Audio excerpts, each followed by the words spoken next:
to the Sunday, March 22nd, 2020 edition of the Clemson Dubcast. Hard to sound too chipper right now with all that is going on with the world being basically turned upside down. Hearts are heavy in so many ways, all of us. Really makes you thankful for what you do have. And I'll say this, I have really been treasuring the fact that Tiger Illustrated as a virtual gathering spot is able to continue to exist, unlike physical gathering spots. Can't really wrap my mind around the vast difference between the two. But the TigerIllustrated.com community, all you folks who are on the message board, the feeling of community is stronger now than ever. And I think I speak not just for Chris Ard and Paul Strelo and myself, but also a lot of you who have been active on the board lately. And we appreciate that sort of shared experience because really hard to disagree with this. We're all in this together in many, many ways. Title sponsor of the podcast since the very day we began, Parham Smith and Archingham Law Firm in downtown Greenville. I've known Blake Smith for a long time. I guess about 10 or 12 years ago, he helped me with a situation involving some possible medical malpractice, gave me some great advice, and it wasn't just preferential treatment. That's how he and his staff, which includes Brooke Archinhold, handle every case. They are founded on a dedication to helping injured individuals throughout South Carolina. Free consultations. Phone number 864-990-4581 or online at parhamlaw.com, P-A-R-H-A-M law.com. Another loyal supporter of the Dubcast is Blackacre Law Firm in Greenville, a subsidiary of Parham Smith and Archinhold. Blackacre helps South Carolina residents achieve their dreams of home ownership by providing experienced professional representation for real estate closings. Attention to detail is crucial in real estate law. Blackacre is committed to making sure nothing gets by them preparing residential or commercial closings. Blackacre also offers estate planning services for their clients in the Greenville area. Find out more about Blackacre at 864-326-3507. Okay, going to talk with two good friends of mine, both hardcore Clemson fans, both in the music industry in one form or another. Going to start with Chris Knight, Walhalla native, former national touring recording artist as a drummer, currently also a studio musician working some in Nashville. And then also Doug Jones of Cravin Melon fame. Going to give some insight into just how much all this is affecting musicians, not just these two, but musicians everywhere. All right, here we go. Enjoy.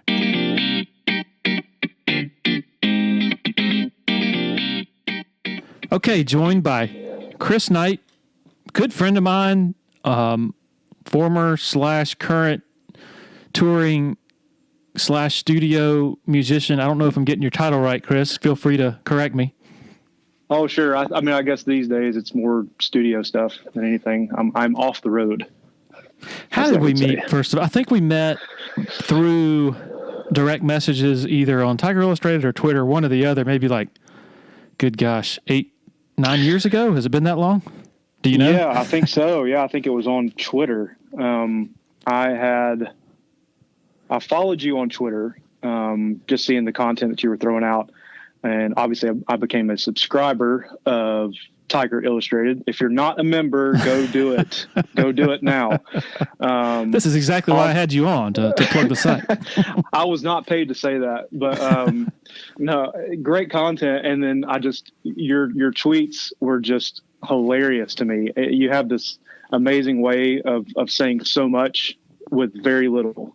And so I was attracted to that and then just followed you. And then I think I started direct messaging you at some point, and then we met up at some point to have lunch. And yeah, I think it was about 7 or 8 years ago, something like that. Potbelly Deli, I believe, right? Yeah, it was. Yeah. Yeah. And then you invited me to get a window into your sort of backstage world when Liann Rhymes came and played at the Peace Center. And that was that's right. Fantastic to witness. Yeah. Man, I remember that day so vividly.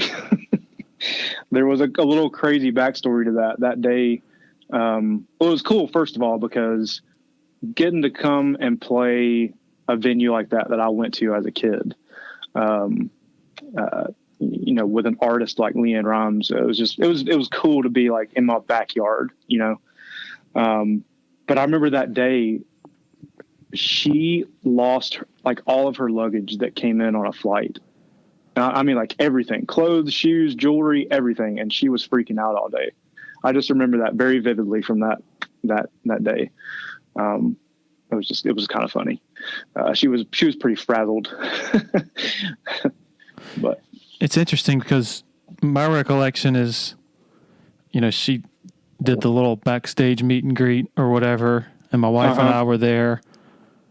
And you would have never really known from her mannerisms that she had been through that type of day. And I don't think you shared with us what was going on. Is it a sense of some things just stay in-house in the moment? Is that is that the protocol? I mean, typically it would be something like that. I mean, I don't think it was necessarily hush hush. I don't know. I just didn't mention it, I guess. But I can't believe you didn't tell me about her luggage. What kind of friend are you? Dude, when I say she lost her luggage, I'm not talking about like 2 or 3 shirts. It's like a wardrobe full of clothes, no, she's a pro's pro, and that's the kind of person she is. She wouldn't let anybody know that was going on. So, yeah, I'm not surprised that you couldn't tell that she was frazzled or anything like that. All right, your Clemson fandom.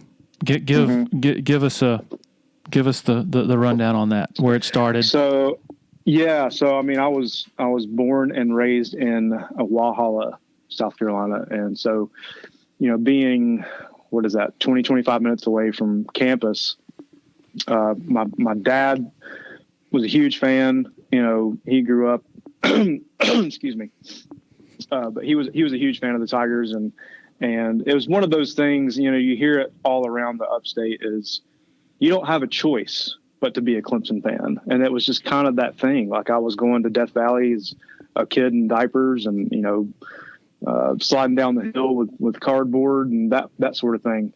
It was in my blood early. And so was music. You started playing with your dad in church. Is that right? Yeah, that's right. My family is very, very musical. And when I say everybody plays and sings, everybody plays and sings. It kind of started with my grandparents. They were pastors at a local church in Walhalla for 50 years. And my dad and his 2 brothers, they grew up learning under them, and it just kind of got passed on. And my dad was a minister of music at a church in 6 Mile. And I grew up there. I had an older brother who also played music. And, I think by the time I was 8 or 9 years old, I was playing drums in church for our Sunday services. Wow. Yeah. Yeah, pretty young. Reading music at that time? I read a little bit, but it wasn't like drum music. My parents, they I wouldn't say forced me, but they highly encouraged me to learn a melodic instrument before learning drum stuff. So I think I started playing piano. So I took piano lessons for a couple years, but I did not dig it at all. I had a hard time with it. And then in the 5th grade, I believe it was, I learned cello. And then when I got into middle school, I picked up the trumpet. And that was kind of my main instrument in school. That's where I learned how to read music at a higher level. But I also played drums in church while I was playing trumpet at school. But that's where I got my reading chops from. And then high school. I'm sorry? And then high school. What'd you do music-wise in high school? High school, yeah. I started marching in the marching band when I was in middle school. There was like 3 of us that got selected to go ahead and start marching. So I think I was in the 8th grade in the marching band. And I continued that up until, I believe it was the 11th grade. And then I bowed out for my senior year because I wanted to play football. And you did? I did. And then yeah. I wanted to play football. I was a kicker. I loved it. My dad would take me up to our local football field on Saturdays, and I would, if I wasn't there, I was in our front yard just punting and kicking and all that. And somebody told me, hey, you should just go play for the high school team. And so I did. And I loved every second of it. But I was also highly into sports. As much as I was into music, I was into sports as well.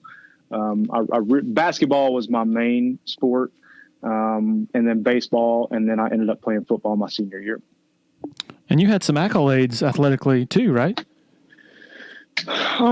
Somewhat. As far as football goes, it's kind of hard to really get a ton of accolades in one season. But I think in our division, what do they call it in high school? I don't know what you call it. Division, classification 2A. Sure. I led the upstate in punting average. I think it was around like 45 or something.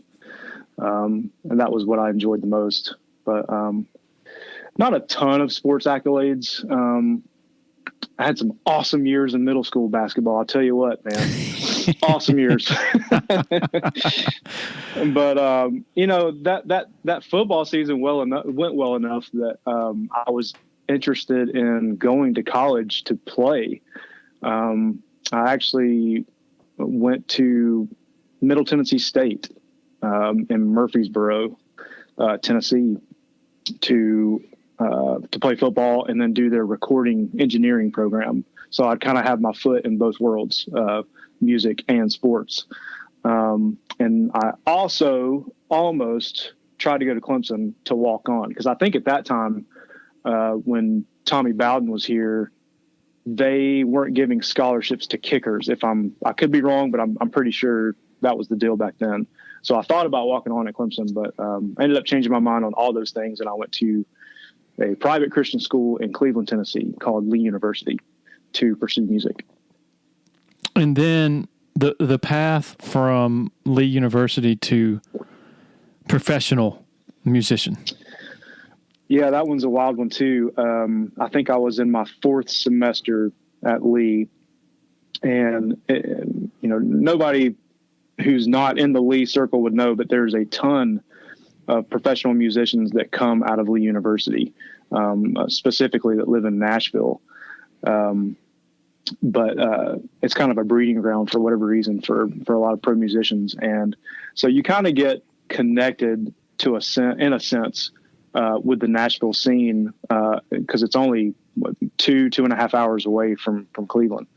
And I was in my fourth semester, and I had a friend that I was in school with the previous year, who called me and said, "Hey, I'm working with this Christian band. They're looking for a drummer. Would you like to come audition?" And I was like, "Well, yeah, sure. Why not? What would it hurt?" So I made the drive up there, did the audition. On my way back to school, they called me and gave me the gig. And I think spring finals was like 2 weeks away. And I just made the plunge, man. I packed up my stuff and left before taking finals. Wow. And that was it. That was it. I went to Nashville with my drums and a suitcase and an air mattress. And I stayed with the friend who called me about the audition. He ended up being very gracious, and he had a 1-bedroom apartment, and I stayed in his dining room. He took out his dining room table, so I would have a pseudo bedroom, hung up a curtain, and I had one of those wire shelves you can get from Walmart, and I stacked my drums up right there and had my suitcase and slept on the floor for a good 6 months. Yeah. Yep. That's how I got to Nashville. And then what was the band doing, like in terms of playing, like where, frequency, times of the week? They weren't playing a lot. That's the crazy thing, but it was my window to get there. And that's why I went. They were probably doing about 6 to 8 shows a month at that point. It was a young 3 sisters, like pop group. And, we did the summer festival circuit, that sort of thing, but tons of various shows and all that. But it was kind of short-lived. Things started slowing down for them by the end of October that year. And so I quickly learned that gigs go away very quickly. And it's hard to pick up another gig in October or November. That's kind of when touring season shuts down. And that's when reality started to set in, and I started having to make some hard decisions. But yeah, that's kind of how that year went. All right. What were those hard decisions? Having to get a real job. That was the hard decision. You think in your head, oh, I made it in Nashville. I've got a gig. Everything's great. And then boom, it's gone. Well, you have to have backup plans. And, what was I, 19 years old at that point, 20? It's hard to live, with that in your head. Like I said, it's almost like this fantasy world. It's like, I've made it, but it's tough. It's very tough. So that's what I did. I went and got a real job. Luckily, I got so frustrated. I'll tell you this. I got so frustrated that I almost just left town and just moved back to South Carolina. But I had a good friend of mine who was an excellent drummer as well. I had known him. He's a family friend, since I was in middle school. And he recognized the talent that I had. And I called him one day and he was just asking me what I was doing. I said, man, I think I'm going to go home. And he's like, no, you're not. Just come stay with us until you get back on your feet. And so they gave me a bedroom and I went and got a real job. I worked at a shoe store. Yeah. For probably about 3 or 4 months or so, full time, until I got a phone call that kind of changed everything. And that phone call was? That phone call was, it was actually a buddy of mine who was a bass player there. He had been in Nashville for quite a while. I would say probably 10 to 12 years at that point. He had played with massive Christian artists back in the 90s, Stephen Curtis Chapman. He had then moved on into the country world, playing for a Canadian artist named Carolyn Dawn Johnson. And he called me one day and said, hey, man, I just want to let you know, I put your name in the hat. I called Carolyn, and she's going to be calling you this afternoon to offer your gig. And I just kind of laughed. I was like, okay, yeah, sure, whatever. And sure enough, she ended up calling me. And she said, hey, your friend, and he speaks very highly of you, and I'd love to give you a shot. Come on. So no audition. Just got the gig, went into rehearsals like a week later. And from that moment on, so that was 2005. From that moment on, I paid every bill I ever had by sitting behind drums. Wow. Yep. How old were you, 20? Mm-hmm. Yeah, I was 20. All right, and how long did that last? That gig lasted about 2.5, 3 years. And then she was married and she decided to have kids. So she came off the road when she got pregnant. So that gig ended. And but luckily I'd learned my lesson, and I had stashed enough money to be okay for at least 5-6 months. And luckily I got a phone call.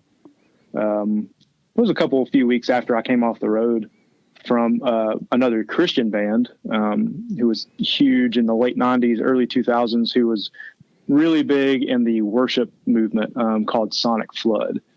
I'd had a previous relationship with them when I first moved to town, but yeah, their lead singer called me and offered me the job. And so I went out with them from, 2008 to 2010, I believe. And that was a lot of fun because they did a lot of international stuff. So I got to see the world with them. And then, well, first of all, something that people probably don't grasp is that, when you're sort of a hired gun, I mean, you're at the mercy of as you just said, when the main person you're working for decides to make a life change. It's not like you stay employed. It's not like there's a big severance package. Or is it common for there to even be benefits to these jobs as a touring musician? Man, it depends on which camp you're in. There is just a select few at the very, very, very top who offer stuff like you're talking about, like benefits and stuff like that, or even salary. that's hard to come by, even if it's lower, because a lot of these artists are, they have management or business managers in their ear saying, hey, we need to keep, costs low, and you don't want to be on the hook if something were to happen, and blah, blah, blah. But you're exactly right. You're at the mercy of whatever happens with them. I would say, man, and this is just me throwing out a number, but I would say roughly 90 to 95% of all gigs out there are per show pay. That's just kind of how it goes. But then there are the few that will set up a salary thing. I've been in both worlds, and the majority of my career, it was like per show or per rehearsal type pay. So it's literally the arrangement, at least, literally no different from a group of guys, a local band going to play at Backstreets, and you get paid at the end of the night, and that's it. Like, obviously the amount's different, but I'm just saying, sure, there are no other amenities that come with most of these gigs. No, not really. And man, other than, if you're lucky enough, you're riding in a tour bus. Yeah. I know there are other tours out there where it's van tours, and I've done that. I've done a 8-week van tour in the middle of Texas in the middle of July. That's tough. But even if you're on a tour bus, yes, it's nice, but man, people don't realize all they see is that 90-minute window of everybody having a great time on stage and all that. Man, I tell people this all the time. I never got paid for those 90 minutes. I got paid for the other 22 and a half hours for the travel and being away from family or friends or other work in Nashville. That's what you're getting paid for. Yeah. Okay. So then what's the next step? What's your next gig? Currently? No, I'm sorry. I'm going chronologically here. Okay. I got after you. Sonic Flood. Yeah, after Sonic Flood. So the same guy who had recommended me for the Carolyn Dawn Johnson gig at that time when I was with Sonic Flood, he was or had become the band leader for Liann Rhymes. And, we'd stayed like best friends throughout this whole time. And he was just kind of waiting for his opportunity to give me that call. And it just so happened to work out. I think it was 2000, either late 2009 or early 2010. She had fired everybody in her Nashville band except for my friend who was her band leader, and wanted to hire all LA players. And you're thinking, LA players playing country music, what's going on with it? It's just something she wanted to try out. And again, you're at the mercy of whatever the artist wants to do. And that's just what she decided to do. And that didn't last very long. I think, in fact, it was maybe 3 or 4 shows, and she ended up changing her mind and going back to hiring Nashville guys. She kept her drummer for whatever reason in LA, but my friend basically was trying to work her and say, look, man, I've got this guy. He'd be perfect for this. And eventually he just ended up calling me one day and said, you got the gig. What is a band leader? Band leader. He's the guy, I would say, he helps with, creating the moments in the show. He is leading musically everything that's happening on stage. But he's also the liaison for all the band members to the artist or to management. If there's ever a situation that arises or anything like that, it prevents one of the band guys having to go to management or go to the artist. He goes to bat for you. That's what a band leader does. Okay. Wow. So, so you're not when you're touring with Liann Rhymes, it's not like y'all are hanging out with her on a bus. She's probably got her own bus and not a whole lot of communication. Is that safe to say? Well, when I first got hired, it was somewhat that way. Man, it's crazy, dude. It's almost out of a book or a movie. Like, I didn't meet Liann. Well, I met her briefly during a very, very short sound check. And it was just like, it was from across the stage. It wasn't even like a handshake or, hey, how do you do? We just kind of waved at each other. And then later that night we had the show, and we showed up and we were doing it was a fly date. We were out in Vegas, or just outside of Vegas. And we were about to walk on stage, and she walked out of her car, whoever was dropping her off, and we were about to walk on stage, and she shook my hand, said, "Welcome to the team." And we went on and played a show. That was kind of it. But at that time I think we had 3 buses out on the road and a semi truck. She had her own bus, the band had their own bus, and the crew had their own bus. And then eventually, I would say within about 1.5 years, 2 years, we just consolidated everything. Crew, even the band went down a little bit. I think we went to four guys instead of 5. And we were all on one bus.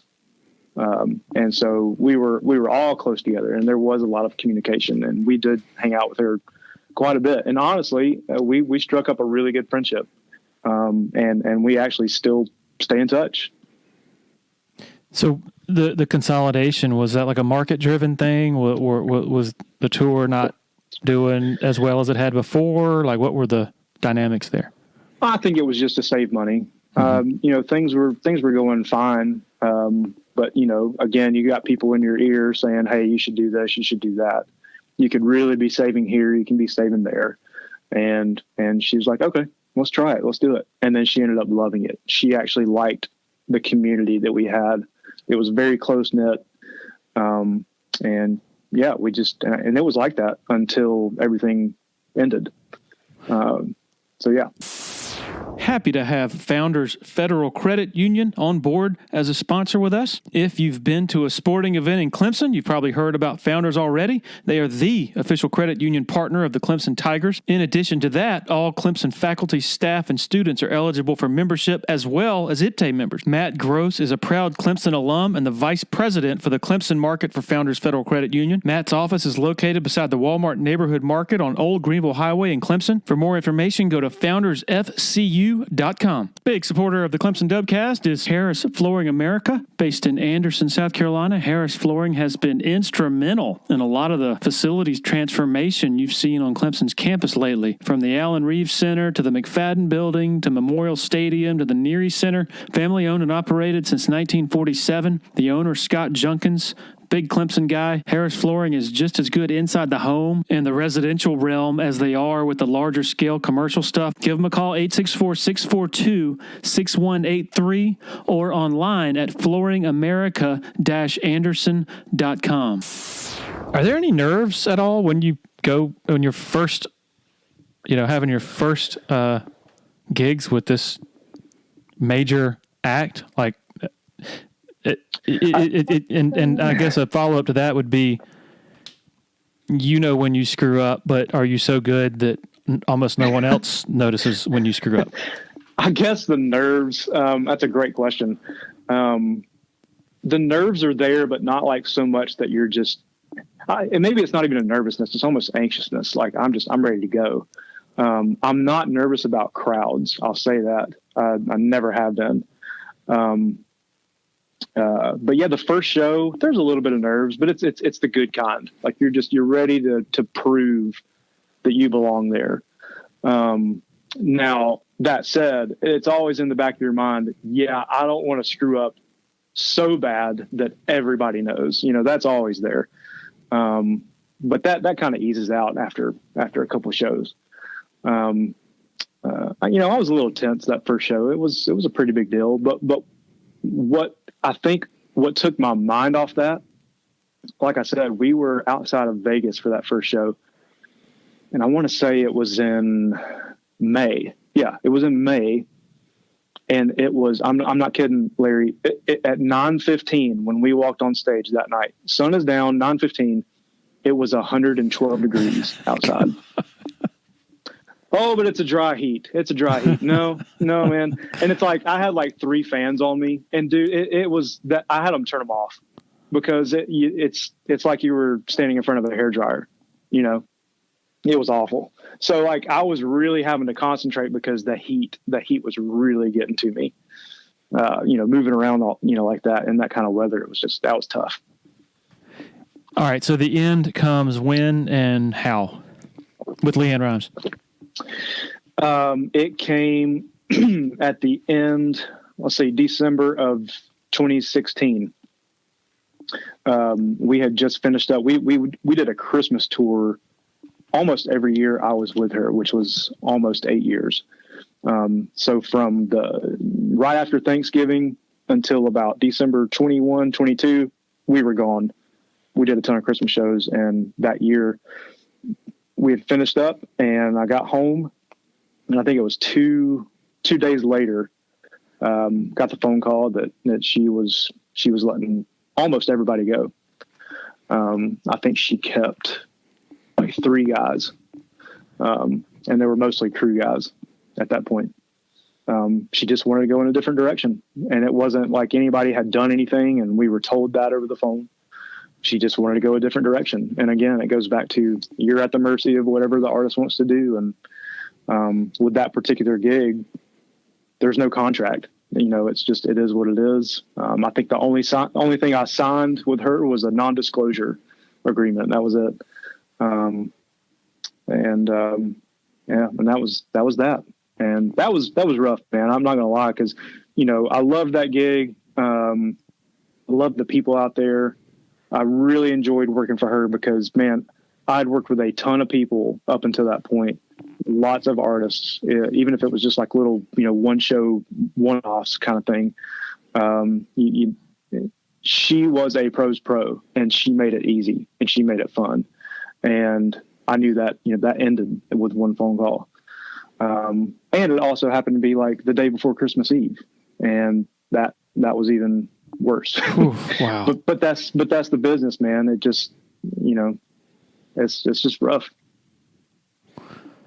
And so I guess I want to touch on also, and I think you've shifted to a lot more studio stuff at this point, but even in the midst of being a touring musician, a lot of musicians are still have to do studio stuff because that's where you make a large portion of your living. Am I getting that right?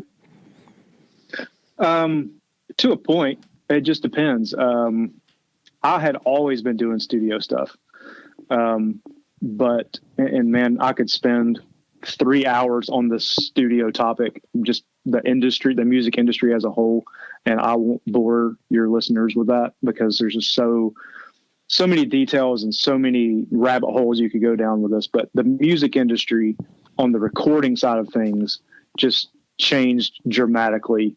In that 2008, 2009, 2010 era, and it just got worse and worse and worse, to where your A-list or first call studio guys, because there wasn't as many records being produced or there was less budgets, they started playing on demo stuff, which is what most up and coming guys are doing. And so it pushed those guys out of the way.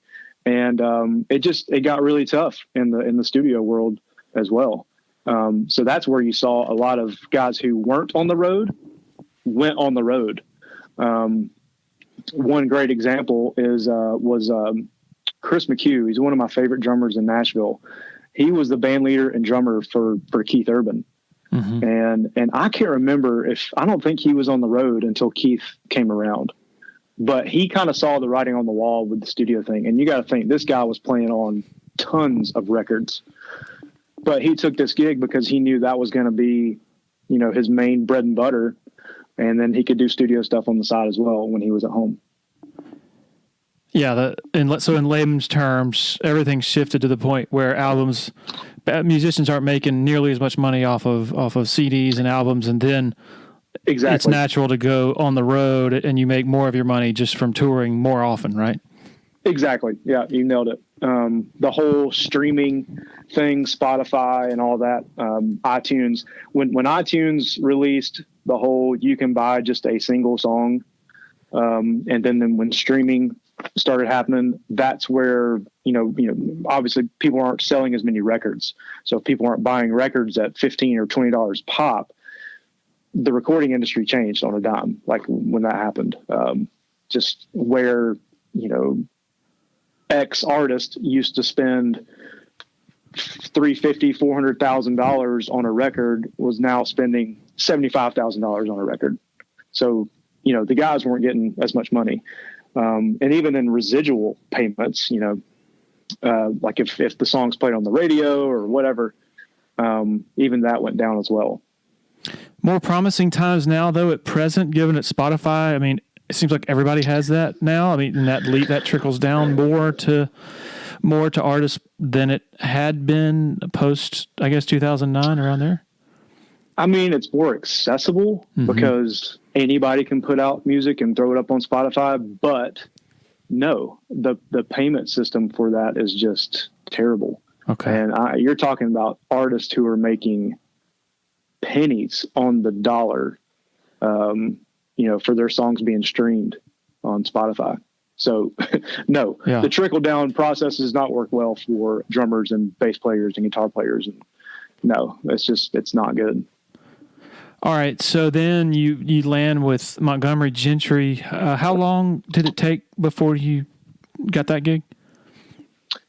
Man. So right after Christmas, I called a buddy of mine, who was actually their bass player, and let him know what had happened with the Liann gig. And he said, "Great, I want to hire you, but let me go talk to such and such."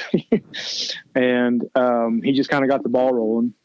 And I actually ended up having to do a little bit of an audition for them. They wanted to see a few different guys. And so what they did, they were actually on a cruise at the time. This is early January. So what they did is they sent me a live track of everybody playing just one song without drums. And they wanted me to record drums to this track and video myself too.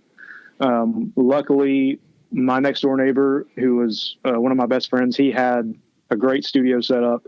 And so I went and did that and recorded the song, did the video, sent it to him. And I think it was like a week later, I got offered the gig.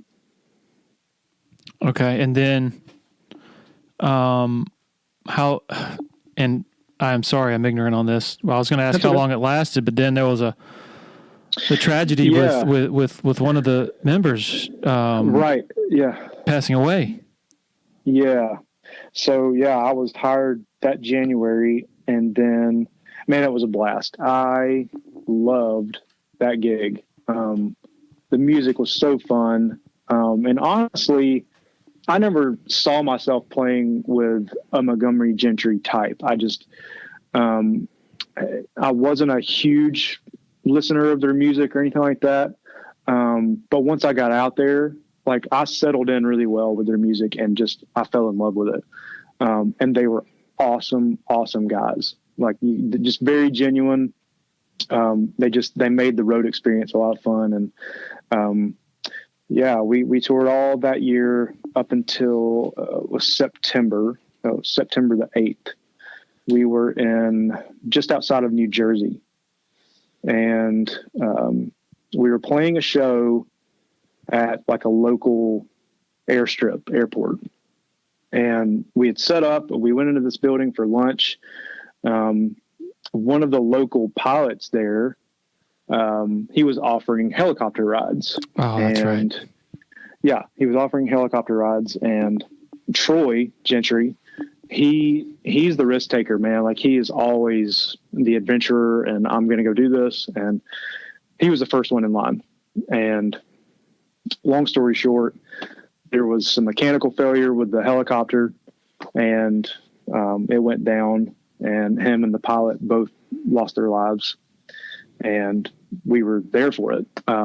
Some of us saw it, some of us didn't. I thank God every day I didn't see it. It was kind of a panic when somebody came, because we were eating lunch at the time, and somebody said, "Hey, you guys want to come down here?" And we walked past the stage, and then once we realized, we saw smoke and all that stuff, and we started running towards the end of the runway. And it was surreal, man. I obviously I've never been in a situation like that, or it just didn't seem real. It was like an out of body experience. So that's when everything ended there.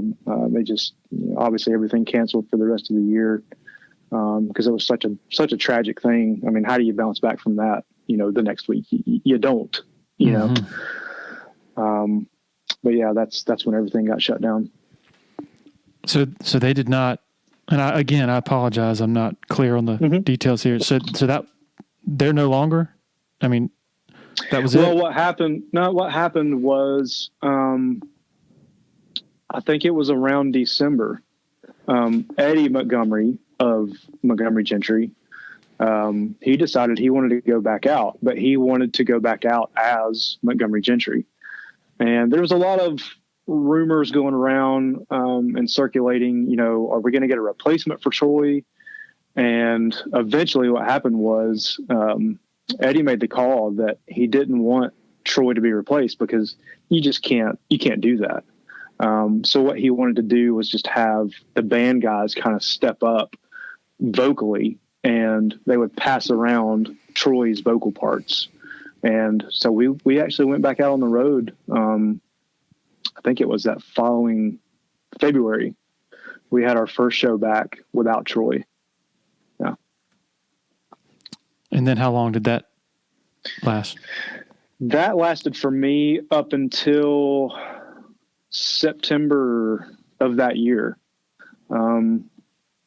That was rough because right after Troy, I guess I should backtrack just a little bit, and I apologize, but after the accident with Troy, my wife and I had made a decision and made a choice to kind of step back and take a break from the Nashville scene.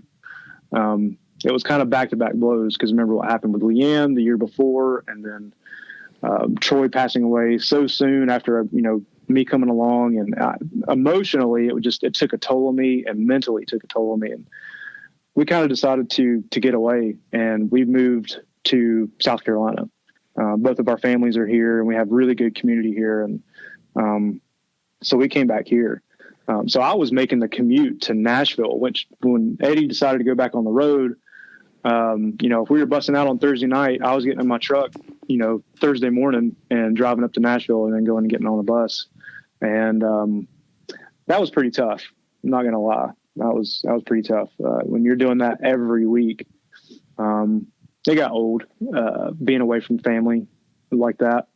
But I did that up until September. And before September came around, I had gotten a call from a family friend, I believe this was in July, who had started a fast casual restaurant out in Dallas, Texas, called the Biscuit Bar. And he's like, "Hey man, I got this restaurant going and we're wanting to expand, and I wanted to see if you're interested in helping us expand." And I was just like taken back. I was like, what, where's this coming from?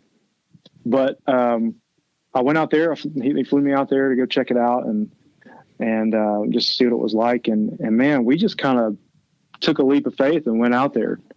Ended up moving. I believe it was September. Yeah, that's when we moved. We moved out to Dallas in September of that year to go do this complete 180, from the music industry to food industry. Yeah, pretty crazy. Two of the most volatile industries that exist. I know, right? Mm-hmm. And so you're back now. The restaurant thing, I guess you decided to depart from that. Still doing some studio stuff. Yeah. So when I was out in Dallas, I still kept, communication with everybody back in Nashville, and still I flew back for a few sessions here and there. And, but yeah, after we were there for about 18 months, and yeah, I'll tell you what, the first 6 to 7 months, kind of away from music was therapeutic in a lot of ways.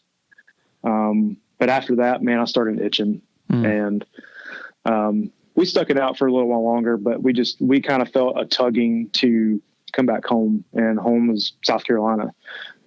We love this area. Like I said, our families are here. A lot of our best friends are here. before we left for Dallas, we were helping with a church plant in Greenville called Turning Point Church. And we just wanted to come home. And so we did. And, well, I guess it's been almost a month now that we moved back. And as soon as I got back, started doing some sessions, and I actually went to Nashville this past Monday and did some tracking up there, some studio stuff up there. And yeah, just keeping it going. Okay. You were there Monday. One of the main reasons I called you up is to give people a sense of what this is like. This world being turned upside down over the last week or so. What is it like for studio musicians? Obviously, touring musicians ain't happening. Right. Their live that part of their lives is on hold. So just maybe your perspective from people all the people you know, and on just how difficult this is to labor through. Sure. Man, it was wild.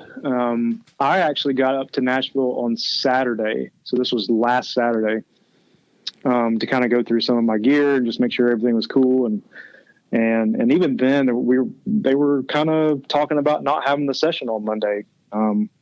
This was right around the time, they were, we're telling people to start practicing the social distancing thing.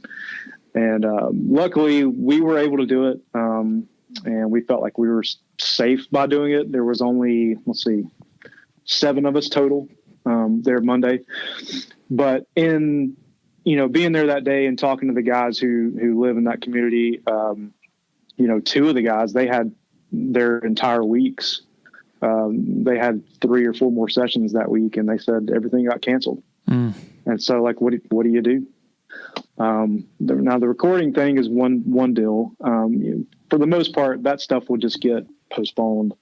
But the cool thing is with technology these days, a lot of guys, they have their own recording capabilities at home. So some of them are cool with, sending music their way and still tracking stuff at home. And some guys are still able to kind of stay afloat that way. But for the, medium to larger projects, that's all been put on hold.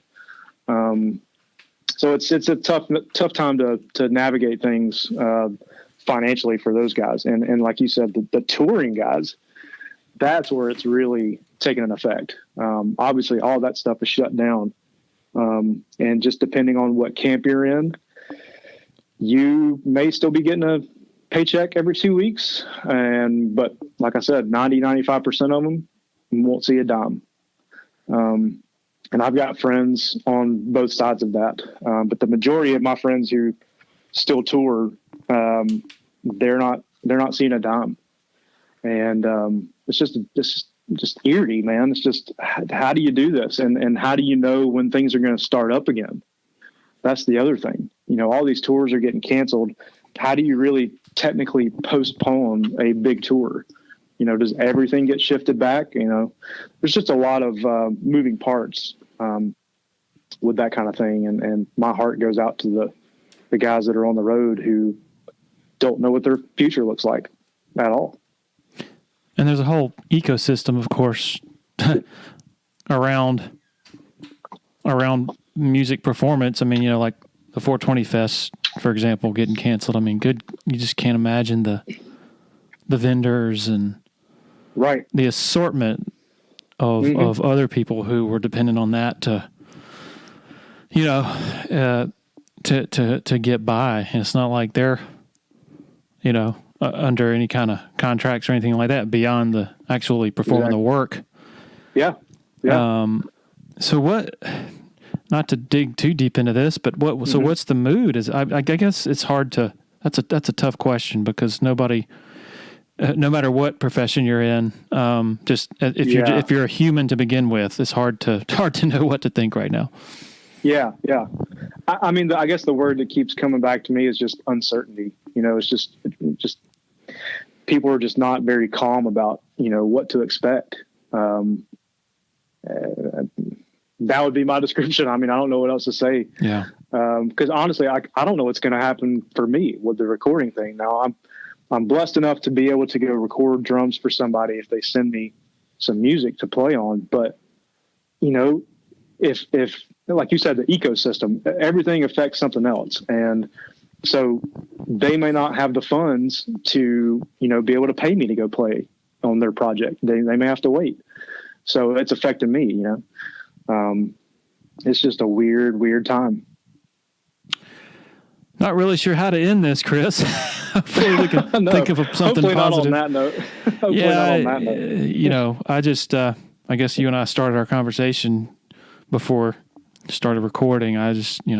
We both agreed just trying to stay positive, that's all we can do as people. Yeah. But also as fathers and heads of households, and it's hard, but let's soldier through, and hopefully, I have faith that, whenever we do emerge from this, in a lot of ways, we will have done it for the better, in terms of valuing friendships, valuing interactions, and hopefully not being at each other's throats all the time in other phases, but really no words beyond that.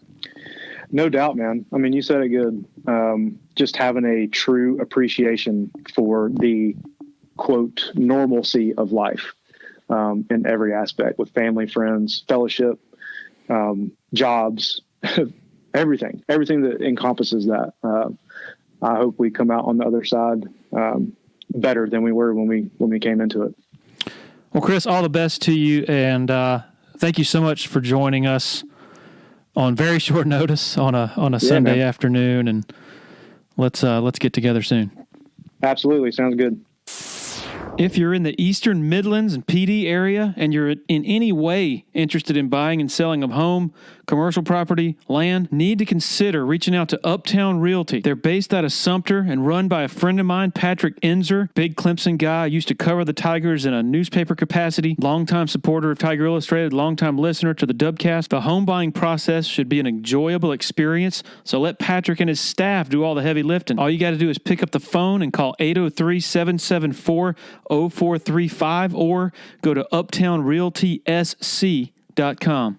If you're a business owner and your business involves credit card processing, you need to reach out to Tandem Innovative Payment Solutions. A lot of different ways that Tandem can improve your bottom line by shaving off some of those expenses. In addition to processing credit card payments, Tandem also manages inventory, schedules staff, tracks sales, gains insight into customers, and gets transaction reports. With Tandem, you're not a number, you're a neighbor. Learn more about Tandem at tandempayment.com.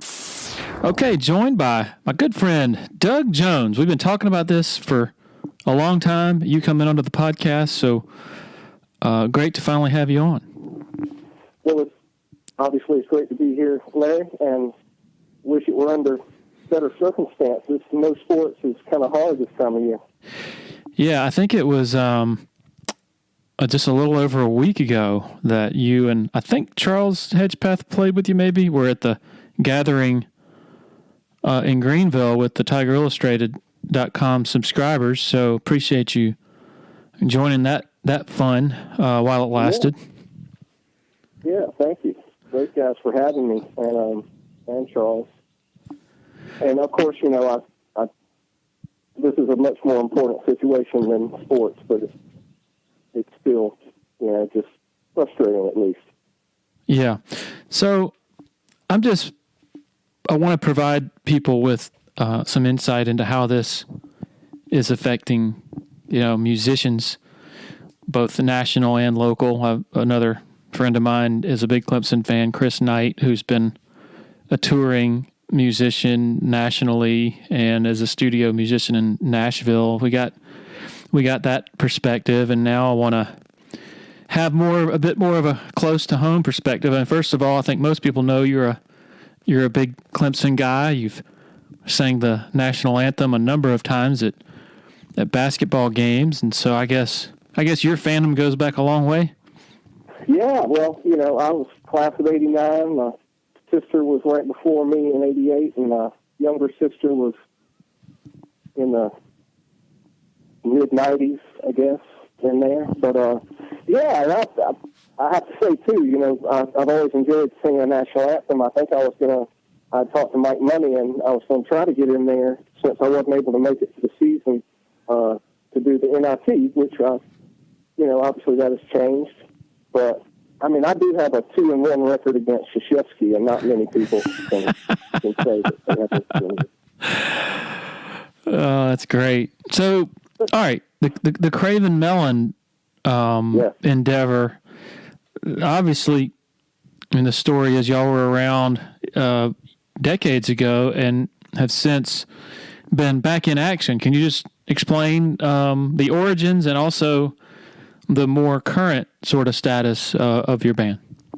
Sure, yeah. Well, we got together back in Clemson back in the day. There were a combination of a couple of bands. The band I was in was called Dubcast, and there was another band, The Next Move, which was tremendously popular all over and around the state. And so we just kind of combined with those members and went on to do, some super fun stuff.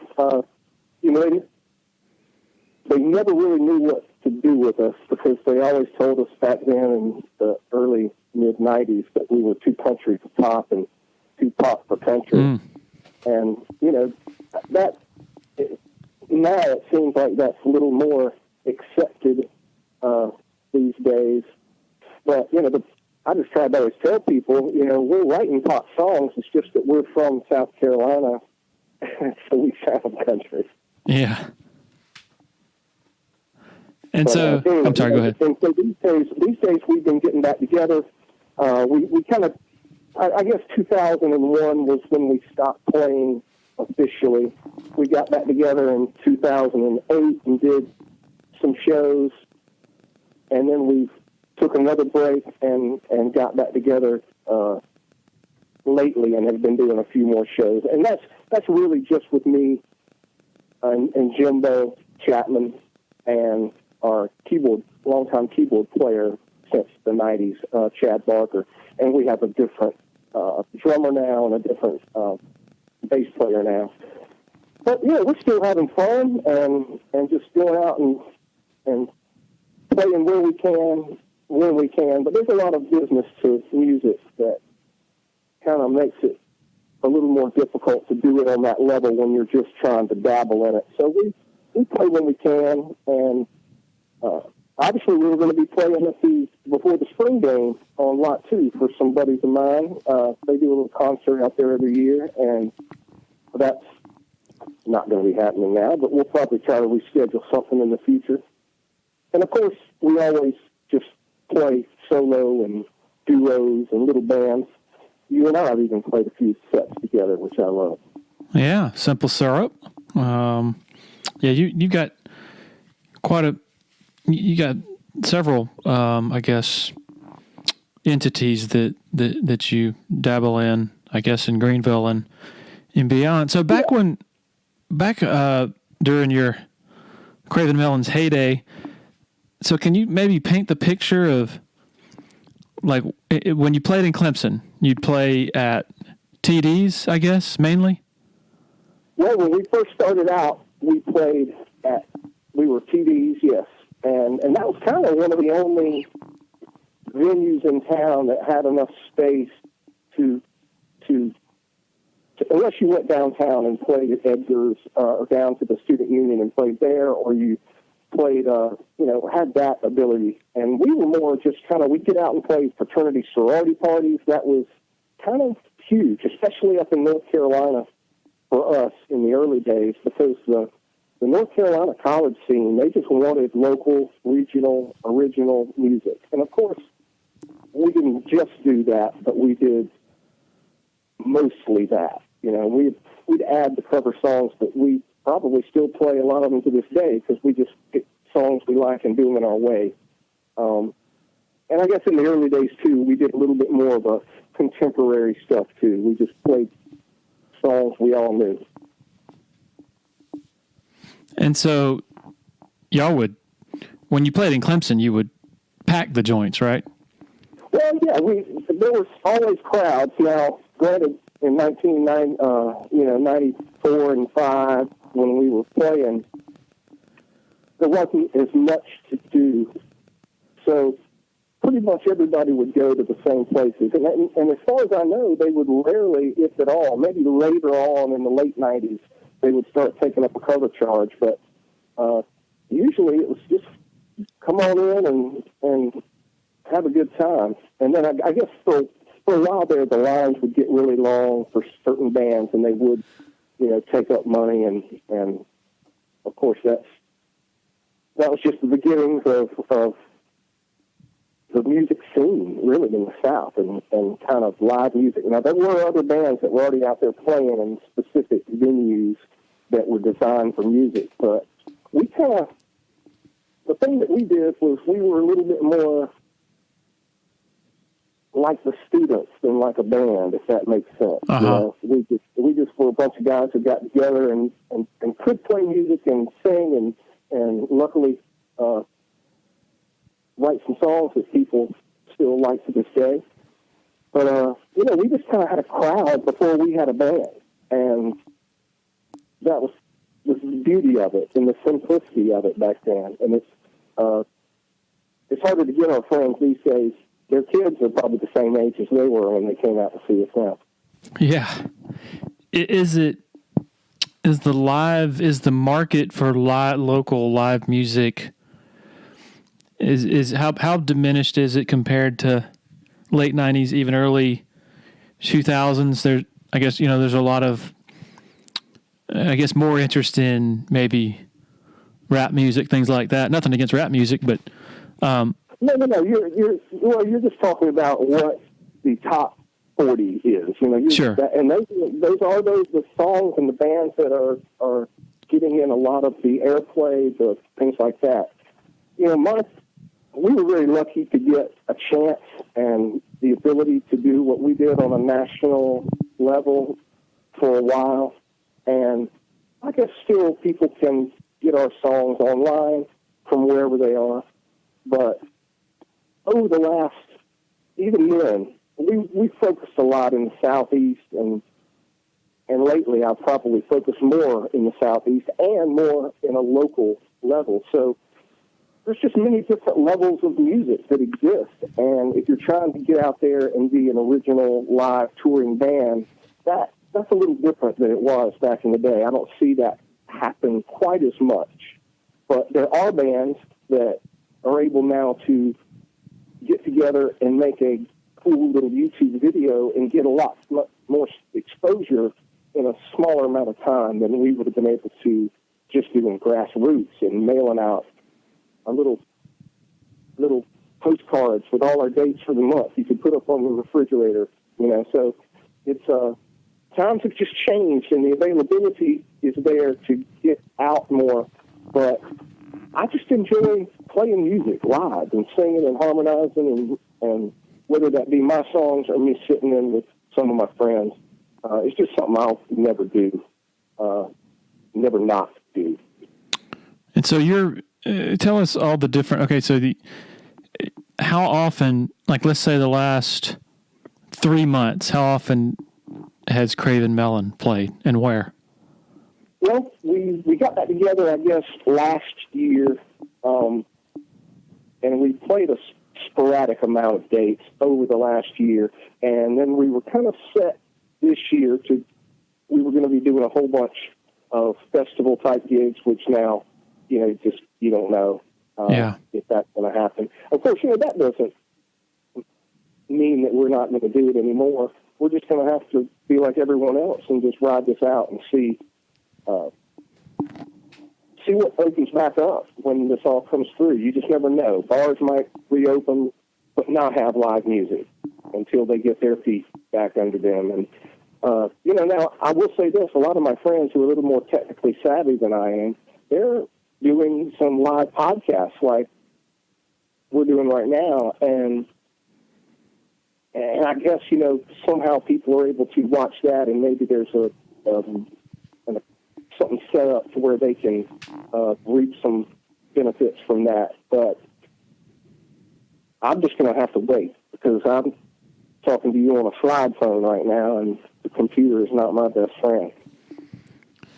And so, otherwise, apart from Cravin Melon, You got the little Simple Syrup trio thing, and then you do some solo stuff. I mean, how many, just in general, over like a week-long period, your normal working week, music-wise, how many nights a week were you playing? Well, if you think about it, I try to at least stay busy every week. Now, most of the time, at least at my level, it's more seasonal. This time of year is just when it starts to ramp up to where you have ability to play Sunday, Tuesday, Wednesday, Thursday, Friday, Saturday, maybe even a Monday if you go somewhere else. So you can almost start to play all week during certain seasons. The wintertime, holiday season, that'll slow down for a lot of the musicians who don't necessarily do seasonal music or play parties and do that. So I try to work as much as I can and as little as I can.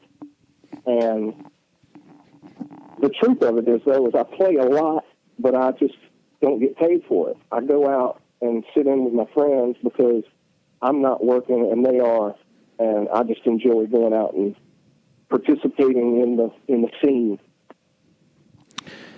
So with most people, there was a point when this coronavirus stuff it hit that, okay, this is going to be a big deal.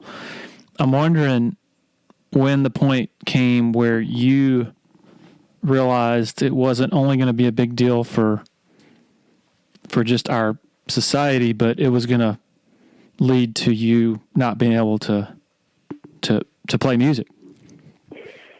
Yeah, I mean, always there was that thought. I mean, you have to have that thought, and you're just waiting for that phone call. But in this case, it's not like, sometimes when the weather comes through and people will cancel a show and then it doesn't even turn out to be bad weather, those are hard to take sometimes. But this is a situation where you just, I feel like everybody's going to have to help everybody to make this work. Yeah. And I've been thinking about it for a long time. There's not, for the last several years, there's not really any stage I go on where I don't take a alcohol wipe and clean the microphone down before and after I'm done. It's just smart, and I got a feeling that you're going to probably see that happen a lot more, especially, with people who do karaoke and all that. And there's not an issue with doing it, I don't think. It's just, I think people's habits are going to change after this passes. Yeah. How about some of the more, I'm continually amazed at how many just incredibly talented musicians there are in the Greenville area. Just given that Greenville isn't really known as a town that, fully embraces music, live music. Have you been talking to a number of those folks that are, that you're normally around on the weekends and playing with and just getting a sense of their mindset and just where they are? Yes, of course. Probably not, since I'm not really a social media guy, I'm sure a lot more of that is happening in that scope of it.